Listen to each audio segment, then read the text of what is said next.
ท่านผู้ชมคะตอนนี้มีเรื่องที่น่ากังวลอย่างยิ่งโดยสำนักข่าวรอยเตอร์สื่อดังต่างประเทศได้อ้างว่าสำนักข่าว CCTV ของจีนได้มีการแจ้งระดับน้ำในแม่น้ำซึ่งทางน้ำและอ่างเก็บน้ำแห่งสำคัญในมณฑลกวางตุ้งของจีนกำลังใกล้จะล้นจนอาจจะเกิดน้ำท่วมใหญ่ซึ่งส่งผลให้รัฐบาลจีนตอนนี้นะคะเร่งหาแผนรับมือเหตุฉุกเฉินเพื่อปกป้องประชาชนที่มีจำนวนกว่า127ล้านคนค่ะโดยล่าสุดทางด้านเจ้าหน้าที่อุตุนิยมวิทยาที่อยู่ในพื้นที่ได้เปิดเผยว่าสถานการณ์น้ำท่วมในมณฑลกวางตุ้งนั้นอยู่ในขั้นที่ถือว่ารุนแรงซึ่งระดับน้ำในแม่น้ำสายหลักแล้วก็สายย่อยหลายสายในลุ่มน้ำซีเจียงและเป่ยเจียงว่ากันว่าใกล้จะแตะระดับสูงสุดแล้วซึ่งระดับน้ำที่สูงสุดนั้นเคยเกิดขึ้นเพียงครั้งเดียวในรอบ50ปีและนอกจากนี้นะคะทางด้านกระทรวงทรัพยากรน้ำของจีนก็ได้กังวลเพราะว่ามีการคาดการณ์ว่าจะเกิดภัยน้ำท่วมครั้งใหญ่ในลุ่มน้ำเป่ยเจียงซึ่งได้ยกระดับประกาศเตือนภัยฉุกเฉินไปแล้วส่วนทางด้านสำนักข่าวซินหัวก็ได้ออกรายงานว่าสำนักงานควบคุมอุทกภัยและบรรเทาภัยแล้งของจีนก็ได้ออกมาประกาศแผนตอบสนองภัยฉุกเฉินที่อยู่ในระดับที่3เพื่อรับมืออุทกภัยที่อาจจะเกิดขึ้นในมณฑลกวางตุ้งหลังจากที่เพิ่งประกาศระดับที่4ไปเมื่อวันที่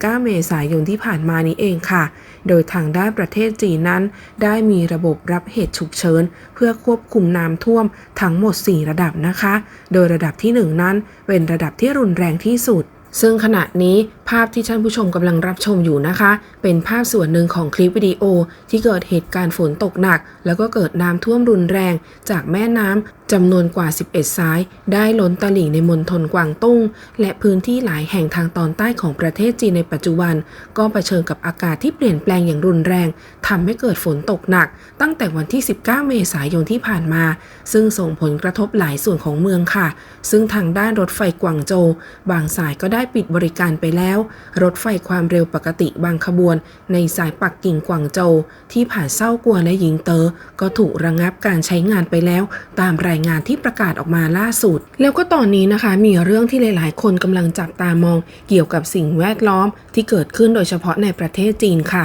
โดยมีนักวิจัยได้ออกมาเปิดเผยว่าเมืองใหญ่เกือบครึ่งหนึ่งของจีนนั้นกำลังทรุดตัวลงเนื่องจากการสูบน้ำบาดาลใต้ดินมาใช้ขณะที่การขยายตัวในเมืองนั้นเกิดขึ้นอย่างรวดเร็วทำให้น้ำหนักในเมืองเพิ่มขึ้นอย่างรวดเร็วเช่นกันซึ่งมีรายงานออกมาค่ะบ่งบอกว่าเมืองบางเมืองทรุดตัวลงอย่างรวดเร็วโดยจำนวนถึง1ใน6ทรุดตัวลงมากกว่า10มิลลิเมตรต่อปีโดยในส่วนของตรงนี้นะคะมีเรื่องที่น่ากังวลเพราะว่านักวิทยาศาสตร์ได้ออกมาระบุว่าการขยายตัวของเมืองอย่างรวดเร็วในประเทศจีนที่เกิดขึ้นในช่วงหลายทศวรรษที่ผ่านมานั้นได้ส่งผลให้ความต้องการในการใช้น้ำต้องเพิ่มมากขึ้นตามมาค่ะและเหตุนี้เองทำให้การสูบน้ำบาดาลใต้ดินต้องสูบขึ้นมาใช้เพิ่มขึ้นเพื่อตอบสนองความต้องการของประชาชนที่เพิ่มขึ้นตามลำดับทำให้เมืองที่อยู่บริเวณชายฝั่งเกิดการทรุดตัวของเมืองซึ่งเป็นภัยคุกคามต่อประชาชนหลายล้านคนโดยเฉพาะภัยจากน้ำท่วมขณะที่ระดับน้ำทะเลนั้นก็กำลังเพิ่มสูงขึ้นจากปัญหาโลกร้อนนั่นเองซึ่งประเทศจีนได้มีประวัติอย่างยาวนานในการรับมือกับเหตุการณ์แผ่นดินทรุดตัวทั้งนครเซี่ยงไฮ้และนครเทียนจินที่เคยมีหลักฐานของการทรุดตัวของดินตั้งแต่ช่วงทศวรรษที่1920โดยนครเซี่ยงไฮ้พื้นดินได้ทรุดตัวลงไปแล้วมากกว่า3เมตรในช่วงศตวรรษที่ผ่านมาและในปัจจุบันนี้ประเทศจีนก็กำลังเผชิญกับปัญหาดินทรุดตัวซึ่งขยายตัวเป็นวงกว้างอย่างมากไม่ได้เกิดขึ้นในเมืองเดียวนะคะการทรุดตัวของดินเกิดขึ้นในหลายๆเมืองที่กำลังขยายตัวอย่างรวดเร็วในช่วงหลายทศวรรษที่ผ่านมาซึ่งปัญหานี้ทำให้นักวิจัยจากมหาวิทยาลัยต่างๆของประเทศจีนได้รีบออกมาทำการศึกษาที่มีจำนวนเมืองทั้งหมด82แห่งรวมถึงทุกๆเมืองที่มีประชากรเกินกว่า2ล้านคนโดยใช้ดาวเทียมวัดการเคลื่อนที่ของแผ่นดินในแนวดิ่งทั่วทั้งประเทศจีนค่ะซึ่งมีการใช้ข้อมูลตั้งแต่ปี2015ถึงปี2022โดยทีมนักวิจัยได้รวบรวมข้อมูลแล้วก็สรุปออกมาว่าจากการวิเคราะห์นั้น กว่า 45% ของพื้นที่เขตเมืองสุดตัวลงมากกว่า 3 มิลลิเมตรต่อปีและพื้นดินในเขตเมืองประมาณ 16% ก็กำลังสุดตัวลงด้วยอัตราความเร็วอยู่ที่ 10 มิลลิเมตรต่อปี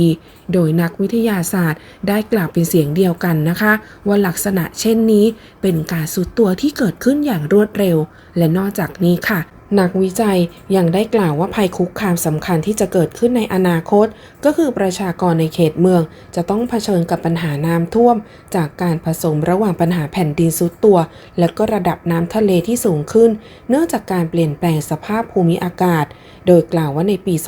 2020 พื้นที่ประมาณ 6% ของประเทศจีนจะมีระดับความสูงสัมพัทธ์ที่ต่ำกว่าน้ำทะเลโดยภายใน 100 ปีข้างหน้าตัวเลขอาจจะเพิ่มขึ้นถึง 26% ของประเทศในสถานการณ์ที่มีการปล่อยก๊าซคาร์บอนไดออกไซด์ปานกลางถึงสูงโดยนักวิจัยได้กล่าวว่าเหตุการณ์แบบนี้เมื่อนำปัจจัยทั้งหมดมารวมกันจะทำให้ประชาชนหลายร้อยล้านคนเสี่ยงต่อการเกิดน้ำท่วมค่ะโดยมีหลายคนเข้ามาร่วมแสดงความคิดเห็นกับประเด็นนี้นะคะว่าฝนตกเยอะขนาดนี้น้ำจะท่วมขนาดไหนเนี่ยคนจีนบางคนก็บอกว่าเจอคลื่นความร้อนแบบนี้ในประเทศอื่นส่วนจีนก็เจอมากเช่นกันแต่ว่าปัญหาน้ำท่วมนี่สิหนักขึ้นทุกปีเลยบางคอมเมนต์บอกว่าเป็นเพราะปัญหาการสร้างมากเกินไปหรือเปล่าสิ่งก่อสร้างต่างๆน้ำถึงท่วมเยอะขนาดนี้เวลาฝนตกบางคอมเมนต์บอกว่าเขาอาจจะพยายามทำตัวเหนือธรรมชาติแต่ว่าความวิบัติของธรรมชาติที่เกิดขึ้นและเป็นผลจากการสร้างเขื่อนเพื่อใช้เป็นกลยุทธ์แต่ว่าไม่สามารถขัดขวางความจริงของธรรมชาติได้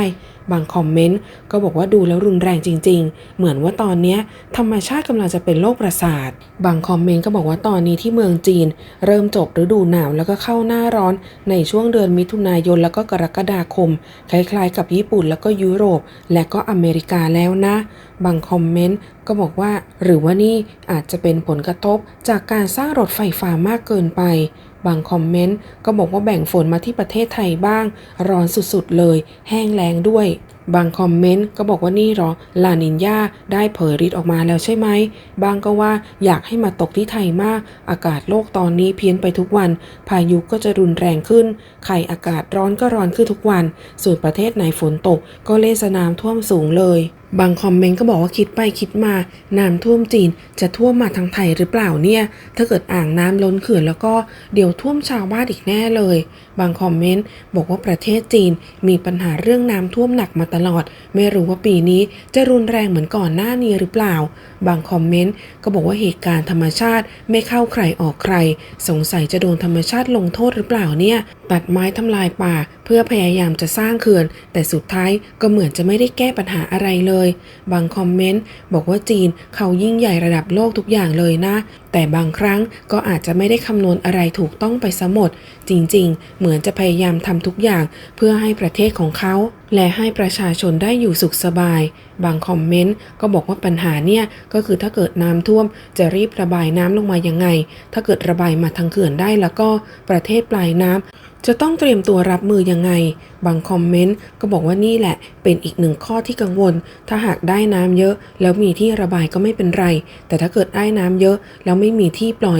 ยลงมาให้พื้นที่ปลายน้ำได้รับน้ำอย่างเต็มที่แบบนั้นก็ไม่รู้จะเกิดอะไรขึ้นบางคอมเมนต์บอกว่าตอนนี้ยังไม่ได้เกิดปัญหารุนแรงขนาดนั้นค่อยๆเตรียมตัวแล้วก็ช่วยกันวิเคราะห์น่าจะดีกว่าครับบางคอมเมนต์ก็บอกว่าไม่ว่าประเทศใดก็แล้วแต่ในโลกนี้ขอให้อย่าเจอภัยพิบัติรุนแรงเลยอยากให้โลกของเราอยู่ร่วมกันอย่างสงบสุขแล้วก็รอดปลอดภัยขอให้ธรรมชาติดีขึ้นทุกวัน